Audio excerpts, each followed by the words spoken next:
Property, shares or super? Which one is better?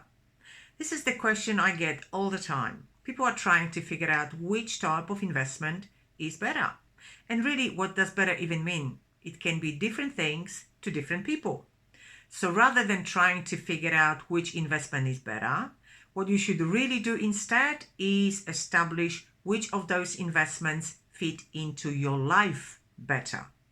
So now you probably are completely confused thinking, what the heck do I mean by that? My name is Katherine from About Retirement. I'm a certified financial planner and my videos are all about education, providing you with solid information that you can really implement into your money management and your investing so you can create safe life for you and your family and beautiful, enjoyable retirement.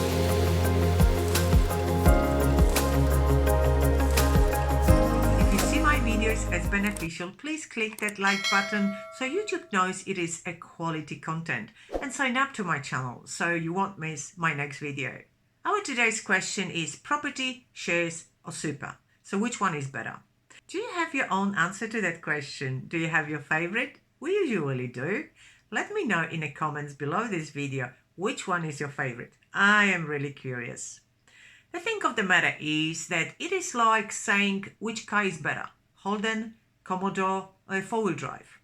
Or for the ladies, which perfume is better? Chanel, Giorgio Armani or floral? Property and shares are types of investments. Superannuation is a structure within which you can have property, shares and many other types of investments. But I will try to answer this question regardless. As I said at the beginning, you really shouldn't try to decide which investment is better, but rather how the investment you want to make will fit into your life. Meaning, which investment is better for you, for your life. So first you really need to answer to yourself some questions. What do I want out of this investment? What is the reason I have this investment? What outcome am I looking for from this investment? How long do I want to keep it? So first, really, you need to analyze your own needs, your intention and your desired outcome. Are you a young person or an investor closer to retirement? Or maybe you have already retired. Each age will have different needs and different resources. Do you want this investment to grow in value and put savings aside? Or do you actually require income from it? A different strategy is required.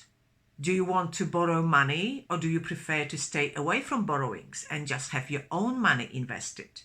What type of risk are you willing to take with this investment?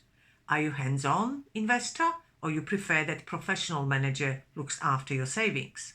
Answer to each of those questions will indicate what is your preferred investment type, not by what you think you like, but by your life needs, your desires and your life goals.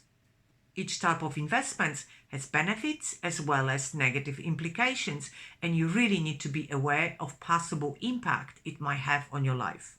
Property is fantastic. Long-term growth, rental income, even tax benefits. It can be hands-on or hands-off. It's up to you. But at the same time, it is very illiquid. Well, you can't sell one window just because you need $2,000 for your living expenses. It is extremely expensive transaction. Big financial commitment, especially if it comes with borrowing. So you better make sure that your income is high enough to cover any shortfall in mortgage repayments. Income is dependent on having a tenant. No tenant, no income. Do you have resources to deal with this situation? Purchase of property has big transactional costs and taxes. Don't forget stamp duties. It is very difficult to diversify in the property sector. How many houses can you buy? Property comes with big ongoing maintenance cost, expensive bills, for example, insurance, council rates. And well, that can be positive or negative depending how you look at it, but you cannot value property on daily basis. You have to employ a professional valuer to let you know the value of your property. And now let's talk about shares. Shares are great, can provide phenomenal capital growth, can provide income. If investing into Aussie shares, some are paying very high level of dividends with franking credits for Australian investors. I will actually create another video explaining the idea of franking credits.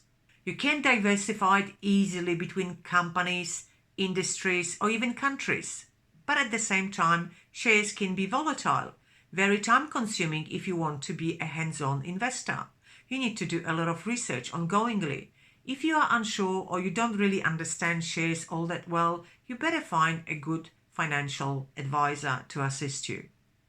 And now let's talk about superannuation. In Australia, this is our way of saving for retirement. So this information applies to super and pension. There are a lot of benefits to invest into superannuation. For example, it is a forced long-term saving, and it is especially important for people who are not very good savers. Your employer contributes to super, you can add extra money up to legislated limits, you can decide on investments. Most people use either industry funds, retail funds, or corporate superannuation funds. So in most cases, you delegate investment decisions to investment manager. Superannuation has a lot of tax benefits. It provides a great deal of investment choices. It can be as secure as you want to, or as diversified, or maybe growth oriented. It's all your choice. You can design your own portfolio to your liking and to your intended desired outcome. Superannuation can provide lots of financial family security with insurance, for example, built into the superannuation. But this topic is extremely big, complex, and outside of the scope of this video. But of course, as with anything, it has negatives, such as, for example, it is a very long-term investment. So for some, it's a plus. For others, it will be a negative. So for example, if you are a 20-year-old who is trying to save money for the car that you want to buy in 5 years' time, don't save money within superannuation. Superannuation can be confusing, especially considering big competition these days and often very misleading marketing that I see daily on TV. There are many rules, legislative requirements you need to meet in order to put money into superannuation or take the money out of superannuation environment. So as you can see, each investment has benefits and negatives, and really you have to understand and work out which benefits are the ones you're looking for. Create an investment strategy and implement it into your life. If you're still listening to me, it means that you found this video intriguing and hopefully informative. So please like it and sign up to this channel so you can return and watch my next video next week. Each of those types of investments described deserve their own video or even number of videos. So I really just scratched the surface here.